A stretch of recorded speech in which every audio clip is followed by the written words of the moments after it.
Hi guys, in last class I have told you about how ketoacidosis, what is meant by diabetic ketoacidosis, what are the main causes of it and what causes it, mainly etiology, and what are the symptoms of it.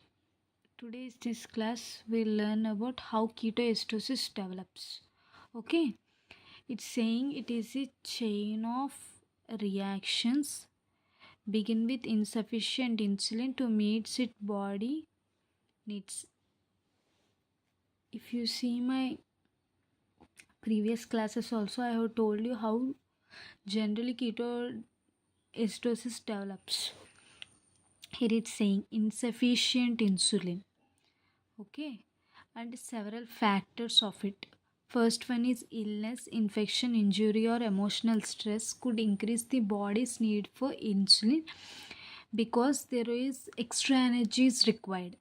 Effectiveness of available insulin would also require to release of additional glucose from liver.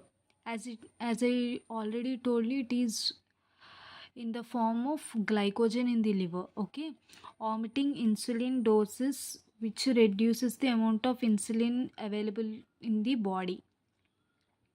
Next one, reducing excess, thereby upsetting the food, insulin and excess balance. This factor and other factors given above aggravate the tendency towards ketoacidosis. Excessive amount of carbohydrates food may also aggravate the ketoacidosis. Okay.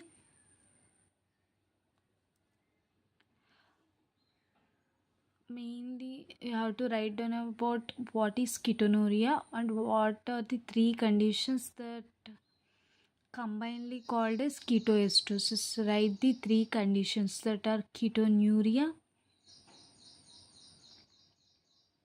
ketone bodies, and ketosis.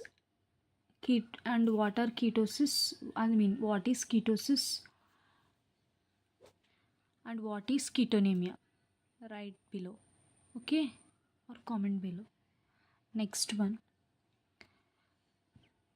what will happen without enough insulin? Two things can happen. First, cells in the body is unable to use the glucose in the blood for energy. Secondly, glucose cannot be converted into glycogen in the liver for future use.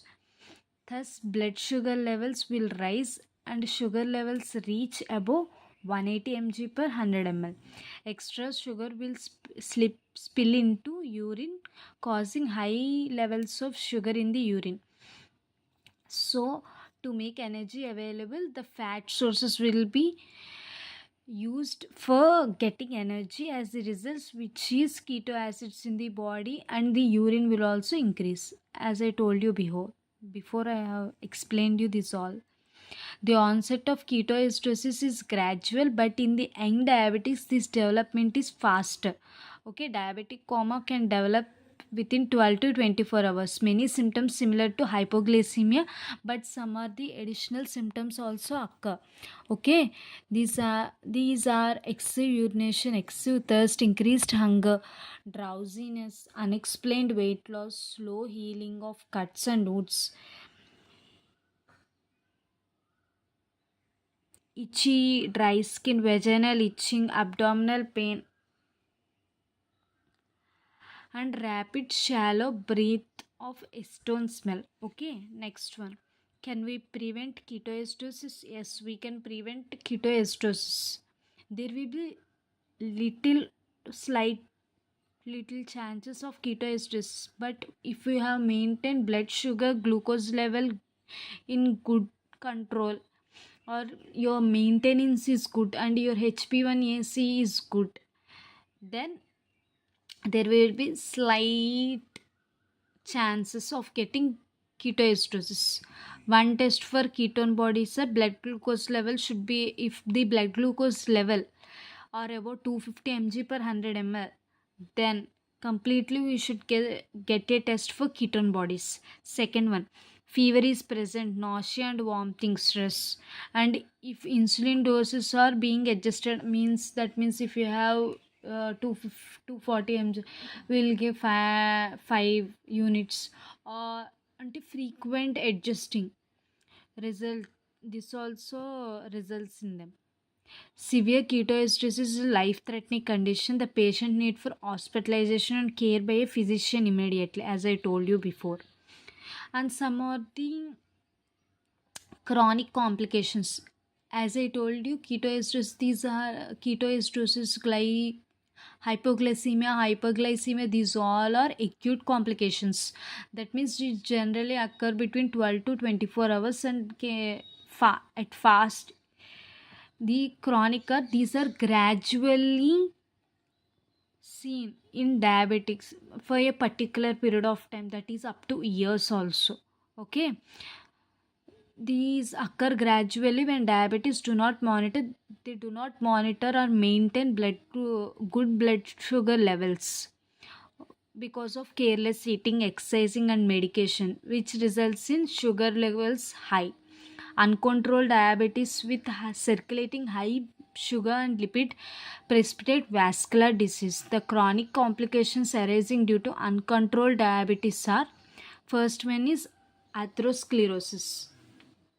Okay, it is degeneration of walls of arteries due to fatty plaques deposition on arterial walls.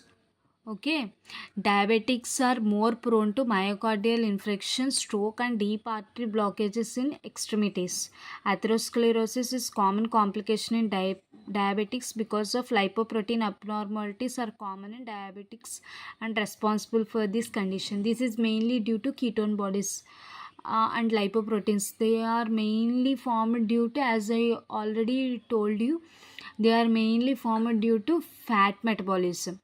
Okay, these after fat metabolism, these tiny lipoproteins will, what will they do? They will slowly deposit on the arterial walls. Okay, not veins, these are arterial walls, and resulting degeneration of arteries or blockages. Okay, this results in this condition is called atherosclerosis. Next one is nephropathy. Next one, changes occur in the nephrons of the kidneys due to thickening of capillary basement membranes. See, this thickening also will occur in arteries also.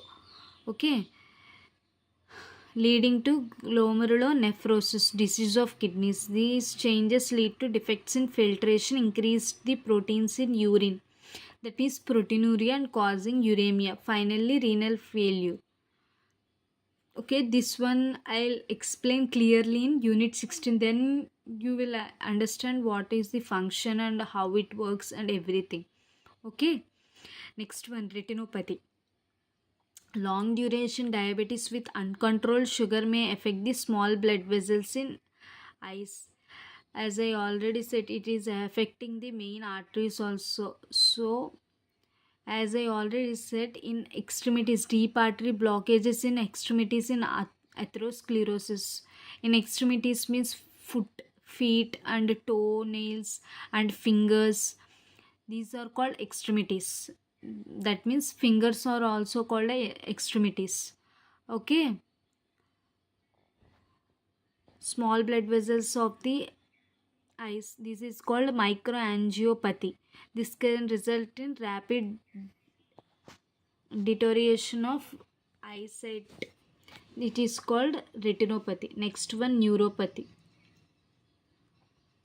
Lesions in peripheral nervous system. Neuropathy could cause tingling sensation, burning, numbness sensation in upper and lower limbs. And infections. Diabetes also prone to various bacterial and viral fungal infection. Diabetes such as cuts and wounds heal slowly. Individuals are prone to tuberculosis and skin infections and everything. The doctors must be consulted and appropriate antibiotics taken. Foot care is most important as the common problem related to foot are lack in. See here, it's what saying most of the people. Foot care is most important. Is common problem related to this neuropathy and everything in is result to lack of circulation, that is in arteries. Due to atherosclerosis, there will be obstruction in arteries in deep extremities. Okay, so as I said, foot lack of circulation is mainly due to neuropathy and atherosclerosis. In 5%